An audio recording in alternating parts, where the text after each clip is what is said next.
Good morning बच्चों और मेरे अभिभावक को सुप्रभात, प्रणाम, सत श्री अकाल, अस्सलाम वालेकुम।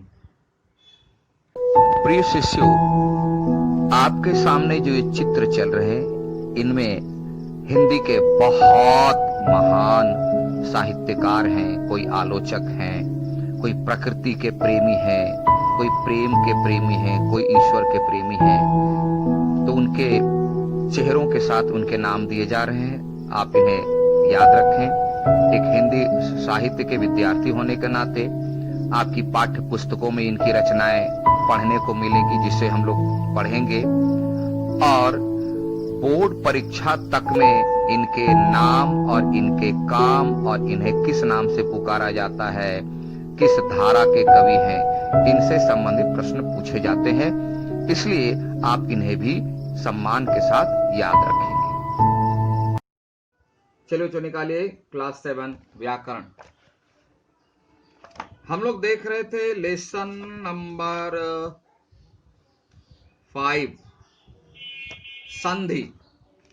संधि को पढ़े, संधि के भेदों को पढ़े और फिर स्वर संधि के भेद में हम लोग वृद्धि संधि तक पढ़ चुके थे। आशा है समझ में आ गया होगा। आज पढ़ेंगे यण और अयादि संधि। यण और अयादि। तो यण में देखिए क्या है, यण यानी य, पहला क्या है य, तो निश्चित रूप से य कोई खास कारण से होगा। कारण क्या है देखिए, ध्यान दीजिएगा। परिभाषा, इसमें दो बातें, यण संधि में दो बातें कि इसका जो परिवर्तन होता है, यानी इस संधि में जो विकार उत्पन्न होते हैं वह य ग्रुप से होता है, य र ल व, इसी में से होगा परिवर्तन, इसलिए इसका नाम यण संधि है। और ये दो प्रकार से होता है। पहला प्रकार, परिभाषा देखिए, ह्रस्व ई या दीर्घ ई के बाद, देखना ई ई, यही दोनों रहे, इसके बाद अगर भिन्न स्वर का मतलब दूसरे ग्रुप वाला, और दूसरे ग्रुप में कौन वाला, भिन्न स्वर आ जाए, यानी कोई आ जाए। ध्यान देना, यण का पहला में पहला स्वर यदि ई या ई रहे और दूसरा दूसरे ग्रुप का कोई आ जाए तो बदलेगा य में। पहले बोलते य ग्रुप में बदलेगा। तो ई या ई यानी ह्रस्व ई या दीर्घ पहले आए और दूसरे में कौन आएगा, कोई आ जाए, लेकिन इस ग्रुप का नहीं, दूसरे ग्रुप का कोई आ जाए, कोई आ जाए तो चेंज क्या हो जाएगा, य। इसीलिए इसका नाम है यण संधि।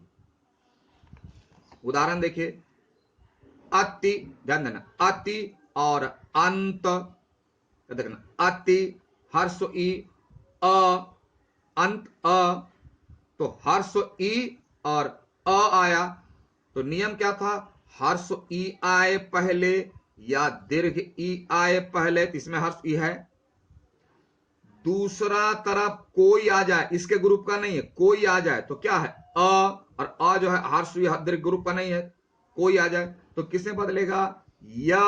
तो हो गया अत्यंत, अत्यंत य में अनुस्वार लग गया, अ गायब हो गया, अ के प्लेस में य आ गया, अत्यंत। ये पहला कंडीशन। दूसरा, इस तरह सब उदाहरण देख लोगे। दूसरा देखो, अब पहले में क्या था, ई या ई के बाद कोई आ जाए, लेकिन इस ग्रुप का नहीं होना चाहिए, इसको छोड़ के कोई आ जाए। दूसरे में है ह्रस्व उ या दीर्घ उ के बाद इसको छोड़ के कोई ग्रुप का आ जाए तो वह बनेगा व, य र ल व बनेगा। नहीं, तो य ग्रुप का ही है। इसलिए यह दो विधि जो है, दो नियम जो है यण संधि में कहलाया, यानी यण संधि के दो। पहला में ई के बाद इसे छोड़कर कोई आ जाए तो बनेगा या, और दूसरा में ऊ को छोड़कर दूसरे जगह पर कोई आ जाए तो बनेगा व। तो ये दो प्रकार, जैसे दूसरे का देखो, सु जोड़ आगत, सु सु हर्ष उ, लास्ट वर्ण आ है, यानी ना ऊ है ना ऊ है, आ है, दूसरे ग्रुप का है, तो ये क्या बन जाएगा वो स्वागत। इसी तरह सारा उदाहरण है। तो ये है यण संधि। ठीक है, समझ में आ गया। आइए तीसरा जो सबसे अकेला है, री। री के बाद कोई भिन्न स्वर, इसका बहुत सिंपल है, इसलिए री के बाद कोई भी आ जाए, बेचारा अकेले तो है, कोई आ जाए र बन जाएगा, यानी सिंपल हो जाता है। री थोड़ा कठिन है, र साधारण। री के बाद कोई भिन्न स्वर आ जाए तो र में बदल जाता है, वो भी र में क्या, स्वर रहित हलंत वाला, यानी आधा र। जब देखो मातृ, तो मातृ आज्ञा, तो मात्राज्ञा, तो र बन के त्र हो गया। भातृ आदेश, भ्रात्रादेश, तो से रीकार हट गया और आ स्वर रीकार हट के क्या बन गया र, तो त और र क्या बनता है त्र, और आ मात्रा जुट गई त्रा, ज्ञा मात्रा ज्ञा। समझ में बात, ये सिंपल है। अब आइए अयादि संधि में। अयादि में कुछ नहीं है, इसमें स्पेशल कौन है, ए और आई वाला। यण में क्या था, पहला था हर्स्व ई दीर्घ ई के बाद इसे छोड़कर कोई आ जाए तो बनेगा या में बदलेगा। फिर दूसरा कंडीशन था कि ऊ और ऊ के बाद ये दोनों को छोड़कर कोई तीसरा आ जाए, कोई आ जाए तो व में बदलेगा। री के बाद कोई आ जाए तो र में बदलेगा, ये तीन था। अब यहां अयादि में क्या है, ए ग्रुप है, ए अथवा आय के बाद कोई आ जाए वह बनेगा आय। आय देखो आय हलन, ए और आय के बाद कोई आ जाए तो बनेगा आय, और आय आय तो आय, यानी देखो ए है पहले स्थान पर, ए है या ऐ के बाद अगर कोई आ जाए तो ए रहेगा तो आय, और अगर आय रहेगा तो आय में बदलेगा।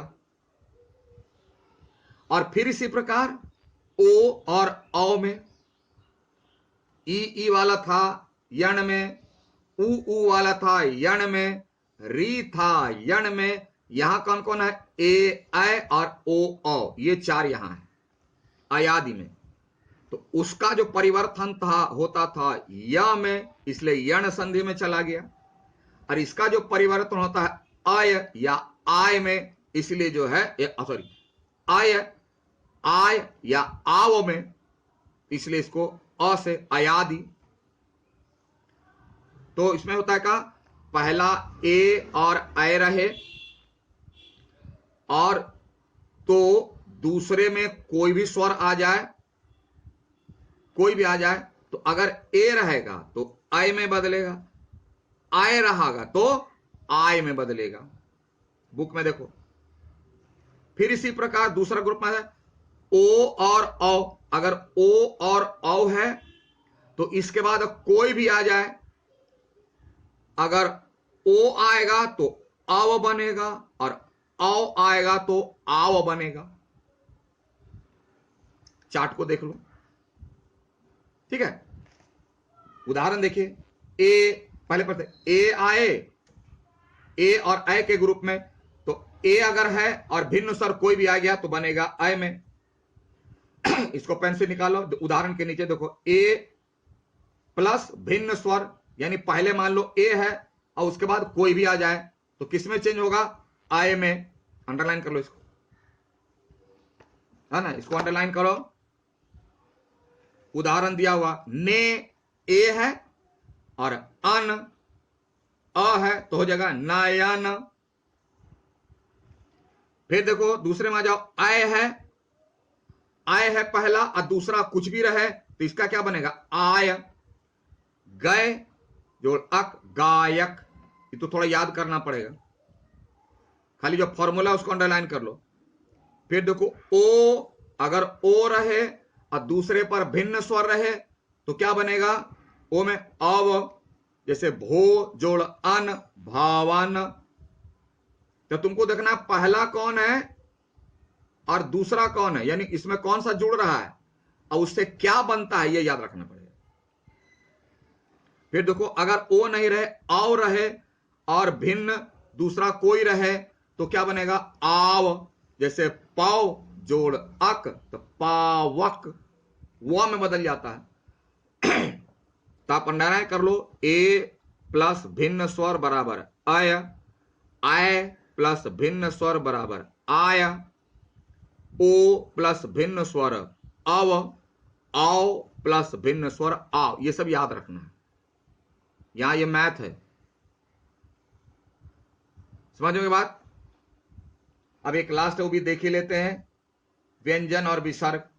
तो व्यंजन के बारे में पहले बताया कि किसी व्यंजन के बाद कोई व्यंजन या स्वर आए और उससे जो परिवर्तन होता है व्यंजन, यानी पहला व्यंजन होगा, दूसरा व्यंजन हो या स्वर हो, और जो बदलेगा वह क्या कहला जाएगा, व्यंजन। जैसे तत्व, तत्व देखो त में हलंत है तो त में हलंत है, इसका मतलब यह व्यंजन है। क्यों कि हलंत लगा, स्वर निकाल लिया गया है, व्यंजन हो गया। और दूसरे में ल व्यंजन है, यानी दोनों व्यंजन है, तो त जो किस में बन गया, ल में बदल गया, इधर जो व्यंजन है वही बन जाता है तल्लीन।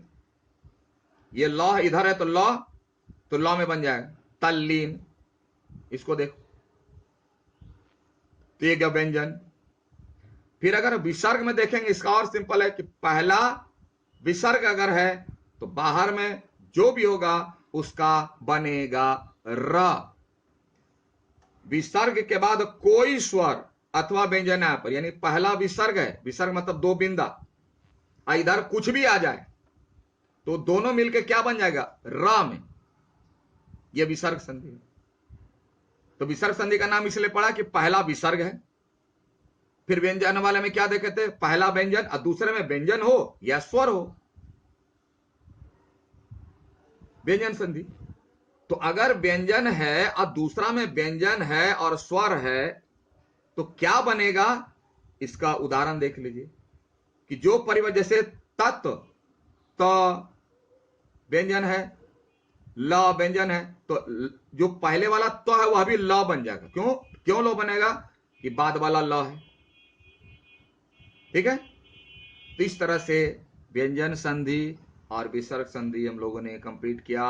और अगर ज्यादा आराम चाहते हो तो परिभाषा किसका किससे मिलने से क्या बनता है ये याद रखना है। पहला क्या होगा, दूसरा क्या होगा और दोनों मिल करके क्या बनेगा, ये आप याद रख लीजिए, और उस संधि का क्या नाम होगा, बस। उदाहरण है बुक में, परिभाषा है, मैंने समझा दिया। और अगर समझ में नहीं आता है, थोड़ा बहुत नहीं भी आ सकता है तो थोड़ा सा रिप्ले कर देना, सर फिर से बता दीजिए, आप जितनी इच्छा हो चला लीजिए वीडियो और बुक को सामने रख के आपको बात समझ में आ जाएगी, ठीक है। तो आइए थोड़ा सा HW पर भी ध्यान दे लें। होमवर्क आप करेंगे क्या, हम अभी आपको होमवर्क बताते हैं। 1 number, 2 number, 3 number, 4 number, 5 number, पांचों आप करेंगे, ठीक है। हाँ 1 से 5, तो 1 नंबर कर लेंगे आप बुक कॉपी में, अगर आप कॉपी में होमवर्क करते हो तो क्वेश्चन भी लिखोगे, फुल क्वेश्चन। फुल क्वेश्चन नहीं लिखोगे काट देंगे हम, यानी तो बुक में करना, कॉपी में लिखना है फुल क्वेश्चन के साथ आंसर लिखो, तब तो हम समझेंगे क्वेश्चन क्या आंसर क्या है। चलिए 1 to 5 कॉपी में ही बना लीजिए, ठीक है। और नहीं बना सको तो पाठ को फिर से पढ़ो, वीडियो को फिर से चलाओ, पाठ को फिर से पढ़ो, उदाहरण देखो, वीडियो को फिर से चलाओ, आराम से आएगा, ठीक है। Then have a nice day, thank you.